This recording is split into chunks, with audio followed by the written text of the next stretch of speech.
She signed the trail register at Springer Mountain with a steady hand she absolutely did not feel.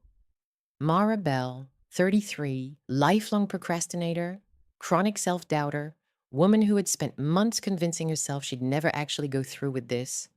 Yet here she was, stepping onto the southern terminus of the Appalachian Trail with a loaded pack and a stomach full of nerves. Her biggest fear wasn't bears or storms or getting lost.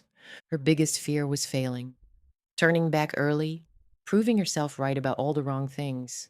The air was fresh, late spring green, warm enough to sweat but cool enough to keep moving. Mara checked her watch, adjusted the straps of her pack, and stepped onto the path with her first official stride north. It felt like stepping into the mouth of something alive. The first day was humbling. Her shoulders ached almost immediately. Her feet blistered in the way she'd never experienced in her comfortable city life. Her lungs burned more from the panic in her chest than the incline itself. But there was beauty too. Trilliums blooming white along the trail edges, the sound of unseen waterfalls in far-off ravines, the quiet rustling of a forest that had been old long before her country existed. At camp the first night, her tent looked small amid the towering tulip poplars, but it felt secure. She ate dehydrated chili, drank tepid filtered water, and journaled a few lines by headlamp. I did it. I'm really doing it. Day one, survived. She slept. The forest shifted around her indifferent. By day three, she had found a rhythm. Slow, steady, gasping occasionally, but pushing forward. Her confidence grew in the wisps, fragile but real. That night, she camped alone, away from the loud snorers she'd heard at a previous shelter. She wanted solitude. She wanted proof she could handle it. When she zipped into her tent, she felt good, strong, independent. The feeling lasted until she awoke at 1:17 a.m. to a soft, measured sound. Not footsteps, not wind, a pattern, a faint skitter, pause skitter. Something moving around her tent, dozens of tiny impacts, too light to be mammals, too deliberate to be random. She held her breath.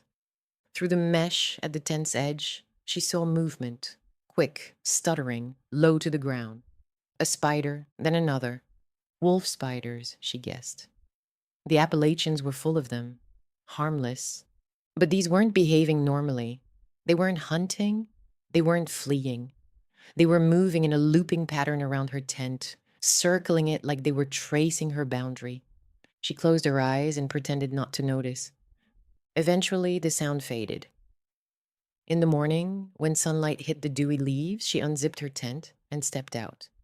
Her trekking poles, which she had leaned neatly against a tree, were gone. She found them 15 yards away, planted upright in the soil, crossed at the handles like a ritual marker. Her stomach tightened. Not funny, she muttered aloud to no one at all. The forest didn't laugh. By midday, Mara had calmed herself with rational explanations. An animal knocked them over. Rain softened the soil and made them fall weirdly. She was tired, that's all. But the woods had changed in some intangible way she couldn't shake. The air felt denser, more humid, heavier. Birdsong was sparse. Even insects were quieter than usual, their absence unsettling in its own way. Every so often, Mara caught the faintest flicker of movement at the edge of her vision. A spider slipping behind bark, a ripple in the leaves that didn't match the breeze.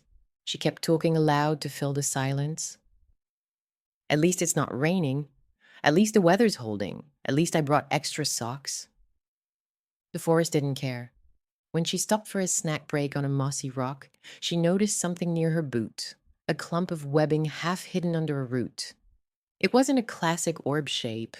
It wasn't a funnel or a strand. It was a dense matted mass, layered over and over like felt made of silk, white-gray, thick enough to pick up. She poked it with a stick. The webbing glistened, wet. Not dew, wet. She dropped the stick, wiping her hands on her pants even though she hadn't touched it directly. Okay, she whispered, her voice trembling. Okay, just okay. But it wasn't okay. The forest was changing around her.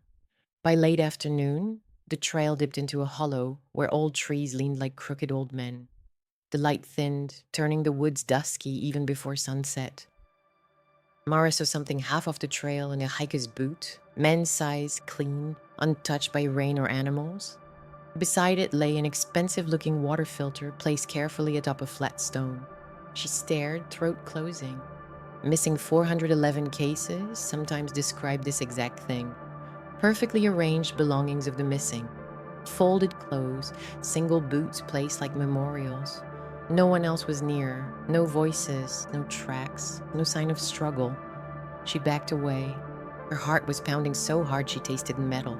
She didn't run, not yet, but she moved quickly, hoping to outwalk the fear clawing at her ribs.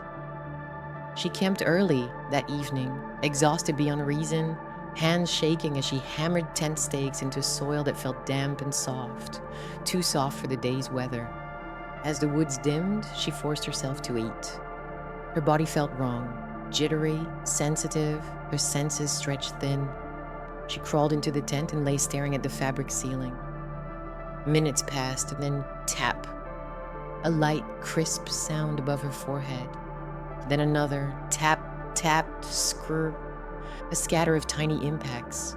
She turned off her headlamp instinctively, heart seizing. More taps, more skitters, like raindrops.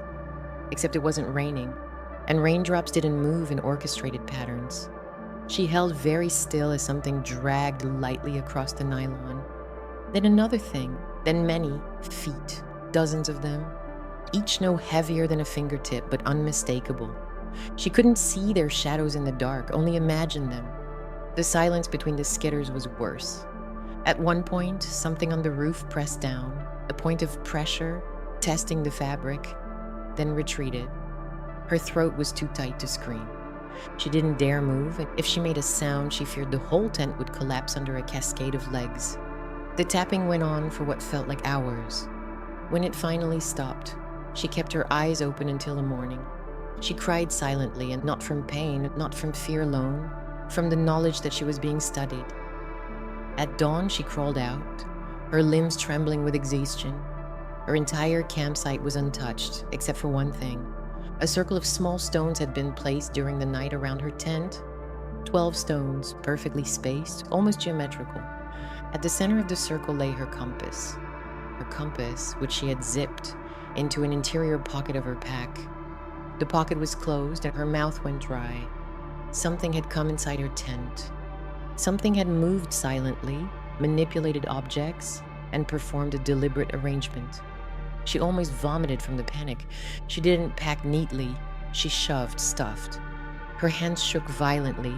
She staggered onto the trail and began walking fast, too fast for her condition, as the woods seemed to pull in around her. By midday, the sensation of being watched had grown into something suffocating. It wasn't paranoia, it wasn't anxiety, it was the heaviness of attention. Predatory attention, familiar to every prey animal on Earth. When she stopped for breath, she heard faint rustling nearby, branches flexing, leaves shifting. Every time she turned, the forest froze. She kept moving. Once she caught sight of a spider, the size of her palm perched on a broken log. Not moving, not hunting, and just staring. Later she saw 3 on a mossy boulder. 5 clustered at the base of a pine, always still, always facing her. She whispered into the thickening humidity, "Please, please, just leave me alone." The woods whispered nothing back. She saw it first as a shadow between trees, large, low to the ground, broad-backed like a crouching animal. Then it moved, not like a mammal, not like anything with bones. 8 jointed legs rose and fell in deliberate rhythm. A body mass wider than her torso slid forward. A spider, large enough to weigh 20, maybe 30 pounds. Thick body, dark as wet bark, eyes gleaming like droplets of obsidian. Its movements were slow, confident, ownership, not curiosity.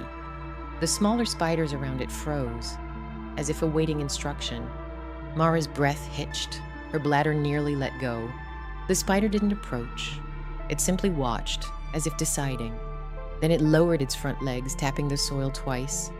The spiders near it dispersed, disappearing into the forest like a wave retreating from shore. She didn't wait to see what came next. She ran. Her running turned to frantic stumbling. Her stumbling turned to limping. Her body screamed at her to rest. She refused. The trail seemed unfamiliar. Had she passed this ridge before? Had the switchback curved in the same direction? The blazes seemed farther apart. Her map was in her pack. She couldn't stop. Behind her, the forest rustled in pulses, not chasing, tracking. She felt the colony adjusting its distance, not letting her escape, but not cornering her yet either. Every so often, she saw a small spider watching from a high branch, or one clinging to a rock just above eye level, or three sitting in a perfect line along a log. The pattern was deliberate. She was being corralled. When the trail forked at a junction that shouldn't exist, she felt cold panic burst under her ribs. Which way, which? A noise behind her made the decision for her. She bolted left. The forest closed in. The ground sloped sharply. Roots snatched at her boots. The air smelled wrong. Damp, sweet, rotting, like soil left too long in darkness. And then, the ridge ended abruptly, a ravine, 20 feet deep, too steep to climb or descend safely. A dead end. She turned, chest heaving. The spiders filled the trail behind her, hundreds now, silent as ash. At their center stood the ruler, still monumental, terrible. Mara stepped back. The soil crumbled. She fell. She hit hard enough to see stars. Her ankle snapped sideways. Her scream was brief and came out hoarse. Above, the ridge lip filled with dark shapes. The spiders did not descend. They simply watched, waiting. She crawled backward until her shoulders hit damp stone, her vision blurred with tears. "Please." Barely a whisper. "Please, I'm sorry." The forest offered no mercy. A few small spiders descended on silken lines, landing near her broken leg. They didn't bite. They didn't swarm. They just observed. One crawled onto her boot and lifted away a scrap of fabric torn from the fall, carrying it upward to the others. A token, a piece of her. The last thing Mara saw before her mind snapped from terror was the ruler spider lowering its body, almost bowing, not to her, over her, claiming her. Then the world folded into darkness. Days later, search teams scoured the area. They found her boots placed neatly on a flat rock, her notebook left open to a blank page on a stump, her tent stakes arranged in perfect symmetry inside a hollow log. They found no struggle, no body, no torn clothing, no tracks leading away. Search dogs refused to pass a certain ridge. Their handlers noted odd silence in the woods. No birds, no insects, as if the forest itself held its breath. Maribel became another missing hiker on a long trail with many. Her face joined the others pinned to corkboards at trailheads. Her name murmured in warning among through hikers. Her absence swallowed by the Appalachians. And deep below the white blaze, where the forest folds into old places, where the colony builds its dense silk and shadows untouched by sun, the ruler watches, waiting for the next set of footsteps to wander too far from the beaten path.